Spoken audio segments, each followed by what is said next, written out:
Здравствуйте, вы смотрите новости в субботу на ТНВ, в студии Алексей Калиничев. Здравствуйте, и вот о чем расскажем в этом выпуске. Картофельный накал. Ну, лучше, чем в магазине тоже. Почему появился ажиотаж на картошку и что с этим делают? Увидел Дмитрий Аринин. Ожившая история. Моя задача подорвать огневую точку противника.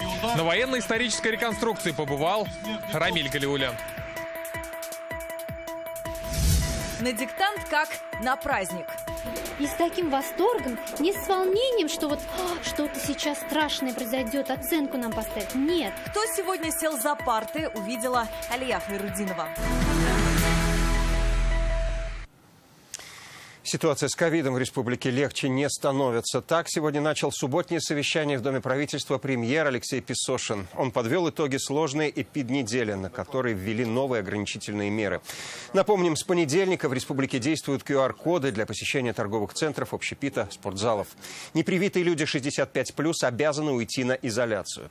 С начала октября вакцинация обязательна почти для всех видов деятельности. Как отметил Песошин, мера вынужденная. В Татарстане продолжается рост заболеваемости. На последние сутки больничные листы открыли 117 человек. 33 татарстанца попали в госпитали, 8 пациентов скончались. Впервые зафиксировано более 1000 смертей за сутки по стране. Ситуация с ковидом легче не становится. На 16 октября уже заболевших почти 28,5 тысяч, 28 466. Единственный способ, который сейчас виден, это вакцинация. 5 тысяч человек.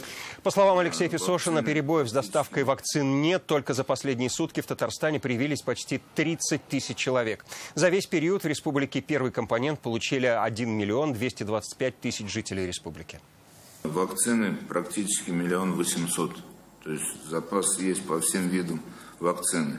Открыты дополнительные пункты вакцинации. В Казани, в Меге, там круглосуточный пункт вакцинации. Нет никаких сдерживающих факторов, чтобы осуществить прививку. Помимо поликлиник, привиться можно в торговых, культурных центрах и даже в отделениях банка. В Меге пункт вакцинации работает круглосуточно и без выходных. До 8 вечера прививают в Казань-Молл. В магазинах «Мегастрой» на проспекте Победы и 2-й Азинской. Отдельный вход для желающих привиться появился и в Южном. В Парк-хаусе можно обратиться за ревакцинацией или по истечении 6 месяцев после перенесенного заболевания. По будним дням до 6 вечера принимают медики в офисах Сбербанка на Пушкина и до 17:00 на Камалеева. С понедельника по субботу можно привиться в культурных центрах «Сайдаш» и «Московский». В ДК Ленина пункт вакцинации работает только в будни. Зато отменили выходные в МФЦ. Здесь принимают по вопросам подтверждения аккаунта на госуслугах. От эпидемиологической безопасности к продовольственной. В Татарстане продолжается картофельный ажиотаж. На субботних ярмарках еще до рассвета выстраиваются огромные очереди за картофелем. Цены на этих площадках примерно на 10 рублей дешевле, чем в обычных магазинах. Разницей цен уже воспользовались перекупщики, которые до прихода покупателей массово скупают картофель. Как на ситуацию отреагировали в Минсельхозе, почему растут цены на второй хлеб и достаточно ли его запасов в республике, узнавал Дмитрий Аринин. В прошлый раз не хватило. Казанская семья пенсионеров сегодня осуществила задуманное. Приехали к началу субботней ярмарки и купили 2 мешка картошки. У нас же пенсия маленькая, поэтому мы и так покупаем. В магазине бы 25 стоило. Мы бы всю зиму ходили и покупали. С похожей мотивацией уже с 5:30 утра на ярмарке на улице Ленинградской выстроились очередь за картофелем. Здесь для него установлена цена – 23 рубля за килограмм. Потом уж картошки не останется, если поздно прийти.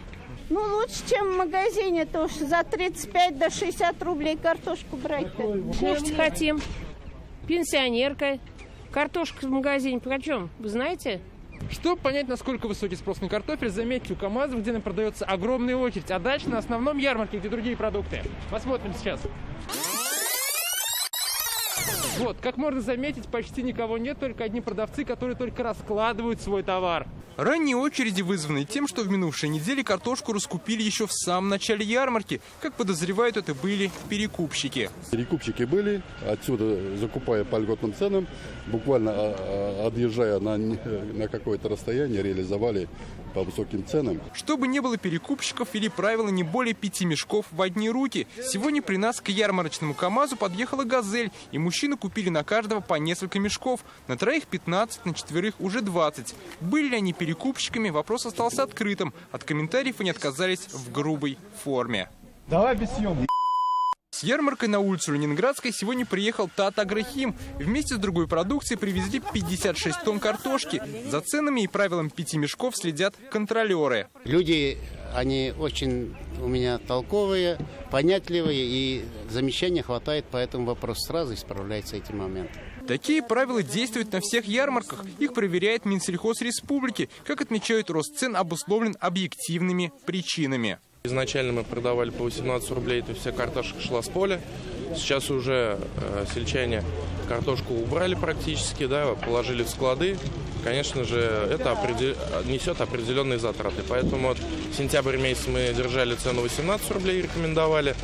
Октябрь, вот пока 23 рубля мы утвердили совместно с нашими производителями. В Минсельхозе сообщили, в республике выращивается достаточно картофеля, чтобы обеспечить им жителей. В зависимости от спроса будет поставляться на рынке. Вот в прошлой неделе у нас объемы картофеля были меньше. На этот, учитывая вот такой ажиотажный спрос, мы на все рынки увеличили поставку картофеля. Я думаю, буквально через пару недель вот этот ажиотаж спадет. Такая льготная торговля организована в других крупных городах республики. По планам работы сельхозярмарок продлится до 25 декабря. Дмитрий Аринин, Ренар Хузяхметов, ТНВ, Казань. Танки, бронеавтомобили и бойцы в военной форме той эпохи. Сегодня под Казанью прошла масштабная реконструкция одного из сражений Великой Отечественной. Само Киркенесская операция ровно 77 лет назад. В эти дни Красная Армия освобождала оккупированные территории Норвегии и часть Финляндии. Эти сражения называют 10-м и последним сталинским ударом. Оккупанты были изгнаны с территории Советского Союза. Военная операция значительно повлияла и на расстановку сил в Европе. В путешествие во времени отправился Рамиль Галюлин. С такого массового обстрела немецких позиций начался так называемый 10-й сталинский удар в октябре 44-го. Это был разгром 20-й горной немецкой армии в Северной Финляндии. Позже эти бои вошли в историю как Петсамо-Киркенесская операция. Конечной целью операции было освобождение Норвегии и взятие города Киркенес, главной морской и воздушной базы немцев на крайнем севере. Петсамо-Киркенесская операция длилась 22 дня. В результате почти вся граница Советского Союза была восстановлена, а также освобождена Северная Норвегия. Таким образом, немцы лишились важного плацдарма в Заполярье. Главное, вермахт потерял элитные подразделения, которые могли оттянуть победу 1945 года. Моя задача — подорвать огневую точку противника. Для Максима Пенякова это первая военная реконструкция. Инструктор-парашютист в обычной жизни, сегодня сапер советской армии. У всех многие прадеды воевали. Я с детства увлекался вообще историей Великой Отечественной войны. И то, что мы сейчас реконструируем, я в срочную службу проходил именно в всех местах. Вот, в рядах морской пехоты Северного флота. Организаторы отмечают, эта реконструкция одна из самых масштабных в 2021 году. 300 участников, артиллерия и бронетехника времен войны. Советский танк, средний танк Т-34. Конца войны. Выпуск, наверное, все-таки 45-го года, если смотреть по башенному люку. 85-миллиметровая пушка. На этих танках мы брали Познань, брали Варшаву, брали Кенигсберг и в конце концов взяли Берлин. В течение 2 дней до мероприятия шли учебные сборы на базе Центра «Патриот». Там мы собирали наших ребят-активистов, проводили с ними занятия по тактике, по истории оружия, формы, снаряжения. Все оружие холостое. Патроны хоть и холостые, а вот грязь и взрывы самые настоящие, и эмоции неподдельные. Я пришел с внуком, чтобы показать ему вот это все, красоту. Ну, не знаю. А ему нравится. Меня впечатлило то, что здесь по-настоящему воспроизвели реальный эпизод Великой Отечественной войны. Я считаю, что такие мероприятия очень важны, так как они поднимают патриотический дух. Вживую наблюдать, как это происходило, это, знаете, дорогого стоит. Когда люди стоят и идут слезы от такого, это не по-книжному. В результате операции была учреждена медаль за оборону советского Заполярья. Сегодня в память об участниках тех событий прогремели выстрелы. Рамиль Галиуллин, Игорь Романов, ТНВ, Казань.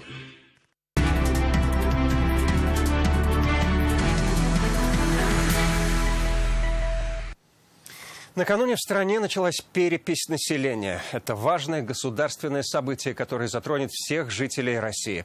Сегодня есть 3 способа предоставить сведения о себе. Принять у себя дома переписчика, отправиться на стационарный участок. Информацию по ним можно найти на сайте Татарстанстата. Также можно пройти перепись на портале госуслуг. С понедельника переписчики начнут обход квартир. Это традиционный, привычный способ переписаться. Более 70% участников кампании вакцинированы от коронавируса. Они будут соблюдать все антиковидные требования. А главное, помогут не запутаться в вопросах переписного листа. Специально к переписи Институт истории имени Марджани издал книгу «Татары в переписях населения». Здесь можно узнать историю опроса, начиная с ревизских сказок XVIII века до последней переписи 2010 года. Изучив эти данные, можно понять, насколько важное событие нас ожидает и насколько важно участие каждого. Об этом мы говорили с одним из авторов книги, заведующим отделом Института истории Бахтияром Измайловым. Чем интересна ваша книга «Татары в переписях населения» для жителей нашей республики? В этом году Институт истории подготовил книгу, которая называется «Татары в переписях населения». И она охватывает период с начала проведения первых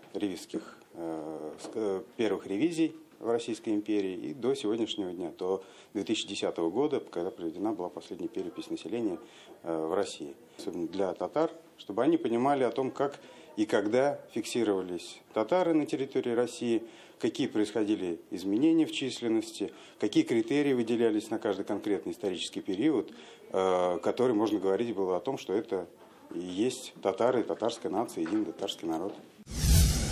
Почему нужно сохранять свою идентичность, знать свой род и язык? В любой исторический период сохранять национальную идентичность – это важно. Просто в различные исторические периоды на первый план уходили разные критерии. С одной стороны, это были для 18-19 века это социальная принадлежность, то есть принадлежность к определенному сословию, группе людей. Для современности это, конечно, основной критерий является национальная идентичность. И вот, на мой взгляд, одной из важнейших показателей является, во-первых, самоидентификация, самоидентичность. Во-вторых, это общее понимание, что есть у татарской нации есть общие критерии, неважно, где татарин проживает, но есть общие показатели. Это язык, культура, традиции семьи, общее историческое наследие. И вот мы в этой книге показываем, какие вот эти критерии, как они в разные исторические периоды выявлялись, кристаллизовались, и что в каждую конкретную эпоху являлось наиболее важным для татарской нации. Чем книга будет полезна для наших соотечественников, проживающих за пределами Татарстана? Во-первых, книга, на мой взгляд, интересна будет тем, что в ней представлены за последние 100 лет, мы специально сделали такие диаграммы, статистику подвели за последние 100 лет, как менялась численность населения. И особенно интересно, там мы показываем, как в различных регионах менялась динамика численности, как за счет каких процессов татарское население тех или иных регионов увеличилось. По моим ощущениям, те татарские общины, которые проживают за пределами Татарстана, у них довольно четкая вот эта идентичность прослеживается. То есть они прекрасно знают, что есть Татарстан, который является центром татарской нации по всему миру. Знают, что есть у них единые исторические корни со всей большой татарской нации. Татарский язык, который сохраняет и несет основу вообще татарской культуры, составляет на основу татарской культуры. То есть вот эти такие важные, на мой взгляд, критерии. И правописание, и праздник. Сегодня в республике стартовал диктант на родных языках народов Татарстана. Образовательная акция приурочена к грядущему Дню народного единства. В этом году впервые, кроме русского и татарского, диктант проходит на языках 16 народов, проживающих в республике. За парты сели взрослые и дети в разных городах и районах. Как слова слились в праздничное многоголосие, увидела и услышала Алия Хайрудинова. У нас был опыт участия, но в Удмуртии в 2018 году. И переехав в Татарстан из Удмуртии, Марийка Светлана Бугаева не теряет связь со своей родиной. На диктант пришла в национальном костюме и привела детей, чтобы они послушали родную речь. Это возможность проверить свои знания, потому что письменную речь марийскую мы очень редко используем в бытовой жизни. Вот тут, что называется, проверить себя. Ну и плюс приобщить детей к родному языку. В Доме дружбы народов сегодня диктант на марийском писали несколько десятков человек. Многие пришли в национальных нарядах. Текст, в принципе, несложный, но есть некоторые моменты, где надо было задуматься. И вроде, я думаю, справилась. Благодаря этому тексту мы можем понять, насколько уровень понимания, он дает понять, над чем надо работать человеку, да, изучать не только разговорную речь, но и письменную тоже. В соседнем кабинете писали диктант на чувашском. Тексты составили филологи из Татарстана и соседних республик. И вот такие диктанты, они как-то мотивируют на дальнейшее изучение. Им это интересно. Они сегодня как на праздник пришли. Сама пишу тексты, но сегодня вот с удовольствием написала диктант под диктовку, вспомнила свои школьные годы. Это как-то интересно. Это происходит в такой дружественной атмосфере. Не так уж сложно выучить чувашский. Он красивый, очень нежный и такой поющий язык.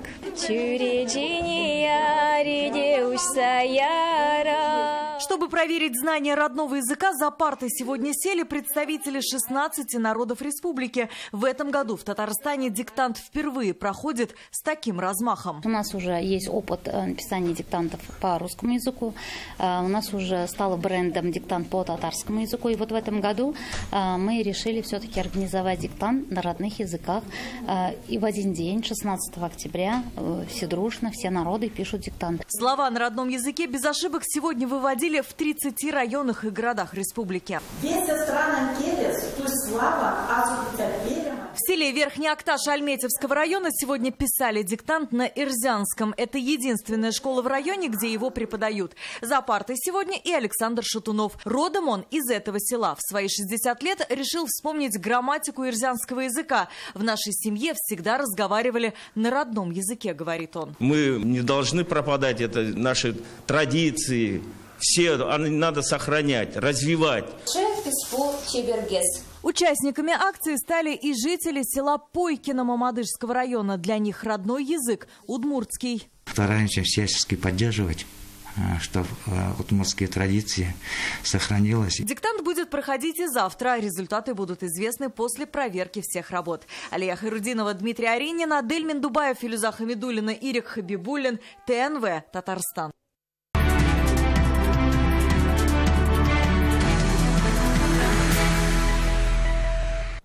В эти выходные впервые в России официально отмечается День отца. Указ подписал Владимир Путин. В Татарстане в честь отцов будет не только праздник, но и государственная награда – медаль для выдающихся отцов «Родительская доблесть».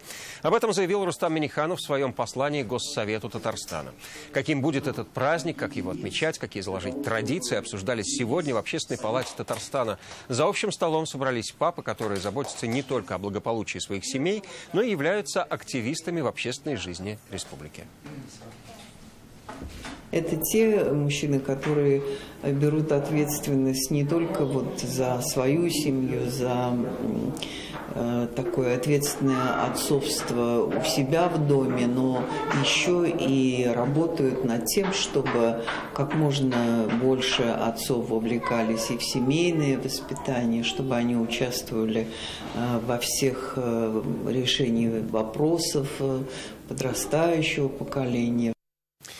Папа может все, что угодно. Сильные, умные, строгие, добрые, надежные – это все про них. Этот день – еще один повод вспомнить о семейных ценностях. Сегодня мы отправились в гости к Ержану Куспанову. Он многодетный отец, в семье 5 детей, сам военный, но по утрам детей зарядку делать не заставляет, дочкам заплетает косички и помогает по дому жене. У папы военного сложно быть неспортивным. Тут и девочки подтягиваются, и мальчики на голове стоят. Занимаются плаванием, скалолазанием, волейболом. Ержан Куспанов, отец многодетный, в семье 4 девочки и 1 мальчик. Я строгий, папа, да? Ну как, наверное, не знаю, как все, и строгий. Все зависит от ситуации. Самое главное, чтобы маму слушали. Папа не всегда дома. Вот моя парадная форма. Вот я товарищ капитан. Учитель начальных классов по образованию, военный по призванию. После педучилища Ержан Куспанов ушел в армию и продолжил военную карьеру. Сейчас служит в Росгвардии. Семейной жизни работа не мешает. Муж мне очень помогает. Вот. Он, в принципе, сам по себе такой очень хозяйственный. В плане в быту, то есть мы с ним делим все, в принципе, поровну, пополам. Если я где-то занята с детьми в поликлиниках, где-то что-то, то есть ему не составляет никакого труда прийти домой, также приготовить покушать, там, постирать вещи, убраться. В Казань Куспановы переехали 10 лет назад из Саратова. Воспитывали 2 дочерей, но 3 года назад стало сразу 5 детей. Так получилось так, что у нас кровных 2 девочки. Потом мы решили за мальчиком съездить в детский дом. Мы приехали вот с Русланом, а выяснилось, что у него еще 2 сестренки. Мы ехали домой, молчали, думали, что делать. И вот так вот повернулись друг к другу с женой, решили, забираем. Куспановы говорят, всегда мечтали о большой семье. Свои не свои не делим, все родные. Мы с папой играли в куклы. Если он злой, вот, и чтобы его одобрить, надо ему что-нибудь помочь сделать. Вот, потом он подобреет, и уже надо говорить, что хочешь. Папа учил меня грибы отличать. Мы с ним находили очень много грибов. Мне нравится, когда папа с нами, например, соревнования тоже какие-то устраивает. Новый праздник, День отца, официально отмечается с этого года. Ержан Куспанов этому рад, поскольку сейчас у пап есть свой день. Большая часть праздников, конечно, и мамам, 8 марта.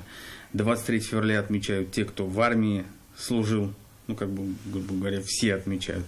Но День отцов – это праздник вот именно тех, у кого есть дети. Папа, ужин готов! Праздник в честь папы Куспанова отмечают все вместе, большой дружной семьей. Рамиль Галиуллин, Вероника Гайнуддинова, Даниил Филатов, ТНВ, Казань.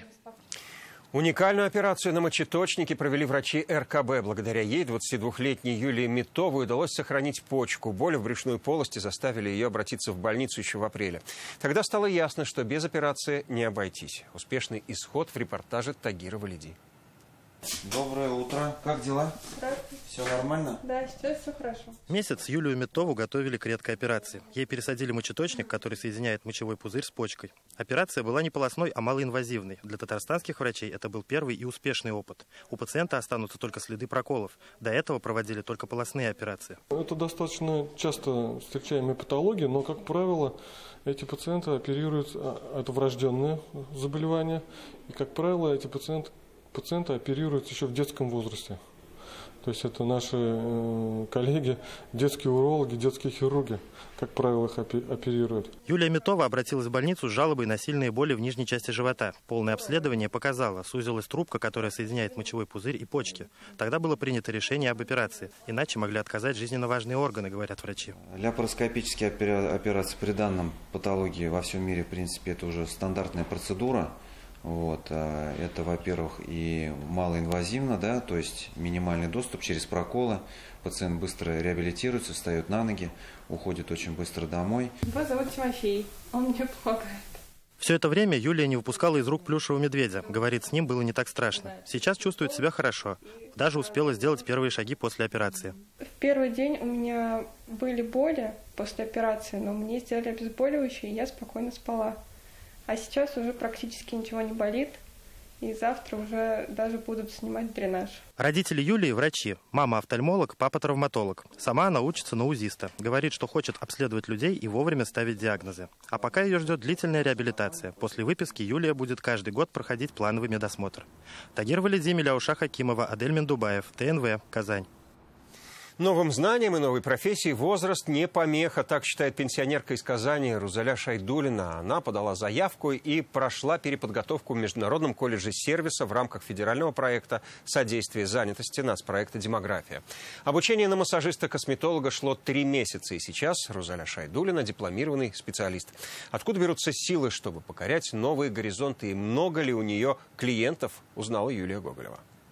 Любой сеанс массажа я обязательно начинаю с дезинфекции рук.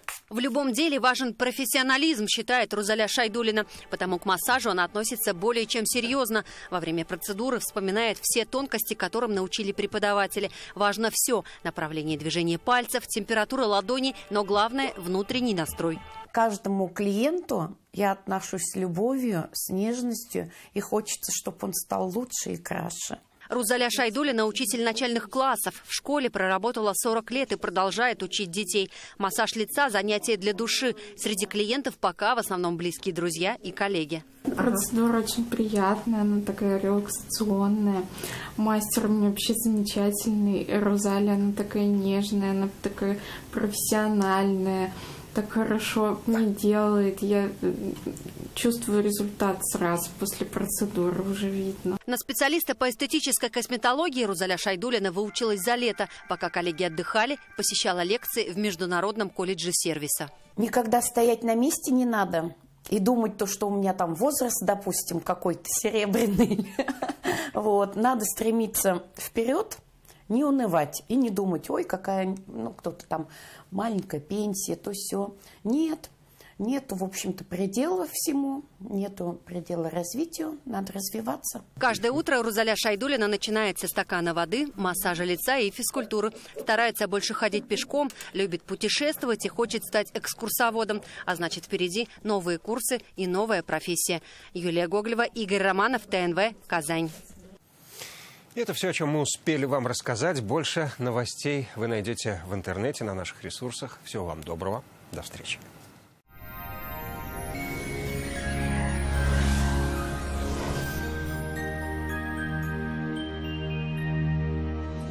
Здравствуйте! Еще один теплый день подарит нам октябрь, прежде чем сменить направление на суровую осень.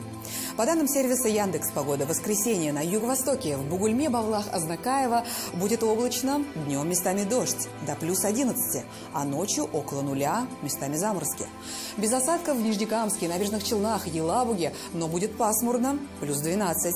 Осадки не прогнозируются и в Агрызе, Менделеевске, Актаныше, переменная облачность и также до 12 градусов выше нуля. Атмосферные фронты и циклоны продолжат оказывать влияние на погоду в Арске, в Кукмаре, Балтаси. Пасмурно, температура продолжает понижаться. В Болгаре, Дрожжаном, Буинске температура пока существенно не изменится, плюс 13 и без осадков. В центральных районах пока умеренно теплая и сухая погода, но уже в ближайшие дни начнется ухудшение погодных процессов. Похолодает, а дождь перейдет в снег.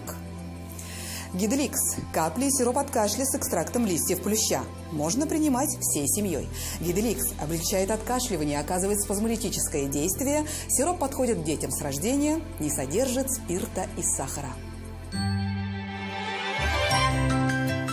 Кто это у нас соберет все лайки? А вот кашель не наша история. Гиделикс с натуральным экстрактом листьев плюща можно принимать даже самым маленьким. Кашля больше не боюсь. Гиделиксом я лечусь. Лучший протез – тот, что остался в упаковке. Мы беремся восстановить сустав даже на стадии некроза. Без операции, с помощью одного укола. Приходите в Доктор Ост. Убедитесь, вернуть сустав к жизни можно в любом возрасте. Федеральная сеть медицинских центров «Доктор Ост». Лечение самых сложных заболеваний позвоночника и суставов без боли и хирургического вмешательства. За 12 лет в 10 городах России врачами клиники отменено более 70 тысяч операций. В воскресенье в Казани будет облачно, без осадков, ночью плюс 6, а днем воздух прогреется до плюс 11. Ветер юго-западный, умеренный. Атмосферное давление 754 миллиметра ртутного столба, влажность воздуха 70%. В магнитном поле поле земли без заметных возмущений. И еще одна полезная информация. У жителей нашей республики есть возможность позаботиться о своем здоровье без значительных финансовых затрат. С 1 по 31 октября в аптеках «Экона», «Бережная аптека» и «Аптека от склада» проходит акция снижения цен. Покупай выгодно. Вот это выгодно! Вы только посмотрите! Магне Б6 60 таблеток 449 рублей. Максилак 10 капсул 520 рублей. Бережная аптека, аптека от склада и аптека «Экона». Вот где выгодно.